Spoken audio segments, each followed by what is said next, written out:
Shooting star candle stick എന്താണെന്ന് നമുക്ക് നോക്കാം. ഷൂട്ടിംഗ് സ്റ്റാർ കാൻഡിൽ സ്റ്റിക്ക് ഒരു ബാരിസ് കാൻഡിൽ സ്റ്റിക്ക് ആണ്. ഇത് വന്നിട്ട് ലോങ് അപ്പർ ഷാഡോ, പിന്നെ small real body near the low. ഇതാണ് ഷൂട്ടിംഗ് സ്റ്റാർ കാൻഡിൽ സ്റ്റിക്ക്.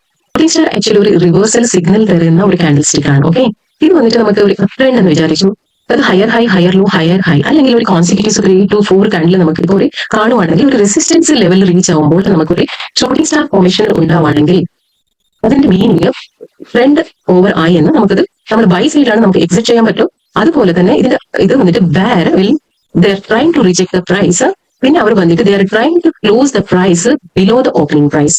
ഇതൊരു സിഗ്നൽ ആണ് ബയേഴ്സിന് എക്സിറ്റ് ദ ട്രേഡ്. നിങ്ങൾക്ക് ഇത് ലൈവ് ചാർട്ടിൽ കാണിച്ചു തരാം. ഓക്കെ, ഇത് 5 minutes ടൈം ഫ്രെയിം ആണ്. ഇവിടെ ഒരു ഷൂട്ടിംഗ് സ്റ്റാർ നമുക്ക് കാണാൻ പറ്റും. ഇവിടെ വന്നിട്ട് ഡൗൺ ട്രെൻഡ് ആക്ച്വലി അപ്ട്രെൻഡ് ആയിരുന്നു. Higher high, higher low, higher high, higher low. ഇവിടെ ഒരു ഷൂട്ടിംഗ് സ്റ്റാർ ട്രെൻഡ് റിവേഴ്സൽ ചെയ്തിട്ട് ഇത് ഇവിടെ റീച്ച് ആയി. ഓക്കെ, സോ നമ്മളിപ്പോ ഞാനിതിപ്പോ 1 hour ടൈം ഫ്രെയിമിൽ നോക്കുകയാണെങ്കിൽ ഇത് ഷൂട്ടിംഗ് സ്റ്റാർ നിങ്ങൾക്ക് ഇവിടെ കാണാൻ പറ്റും. റൈറ്റ്, ഇവിടെ ഒരു ഷൂട്ടിംഗ് സ്റ്റാർ നമുക്ക് കാണാൻ പറ്റും.